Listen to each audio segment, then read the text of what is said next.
శివలింగం యొక్క పుట్టుపొచ్చుల గురించి పౌరాణికంగా ఎంతో గొప్ప కథలు ఉన్నాయి.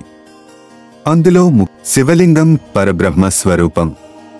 బ్రహ్మ విష్ణువులకు శివుడు అందించిన గొప్ప ఉపదేశం ఏంటో తెలుసుకోవాలంటే వీడియో పూర్తిగా చూడండి. ఒకసారి బ్రహ్మదేవుడు మరియు విష్ణుమూర్తి మధ్య ఎవరు గొప్ప అనే ప్రశ్న వచ్చింది.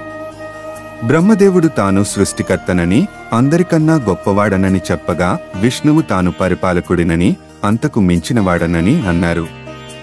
ఈ వివాదం పెరిగి వారి మధ్య పెద్ద యుద్ధం జరిగేంత స్థాయికి వెళ్ళింది.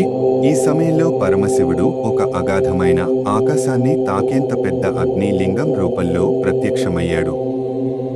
బ్రహ్మ విష్ణువులను చూస్తూ, మీరిద్దరూ ఈ లింగానికి పైభాగం లేదా క్రింద భాగం చేరుకుంటే ఎవరు గొప్పవారో నిర్ణయించుకోవచ్చు అని శివుడు సూచించాడు. పై ఎగురుతూ లింగానికి అగ్రభాగాన్ని చేరేందుకు ప్రయాణం మొదలుపెట్టాడు. ఎంతో దూరం ప్రయాణించినప్పటికీ శివలింగం అంతం కనిపించలేదు. చివరికి ఒక కేతకీ పుష్పం, తామర పువ్వును చూసి దాన్ని అబద్ధం చెప్పించేందుకు ఒప్పించాడు. నేను లింగం చివరలో చూశాను అని చెప్పమని అడిగాడు.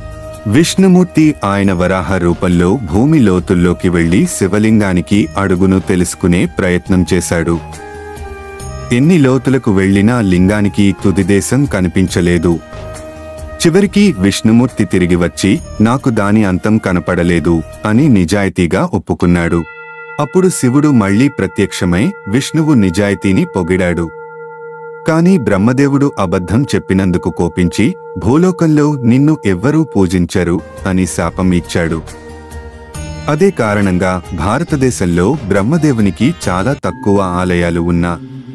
ఈ కథ ద్వారా శివలింగం అనంతమైన శివతత్వాన్ని, విశ్వ సృష్టి మూలాన్ని సూచిస్తుందని అర్థం అవుతుంది. మీకు ఈ సంభాషణలో ఏ అంశం ఎక్కువగా నచ్చింది? మీ అభిప్రాయం కామెంట్ చేయండి.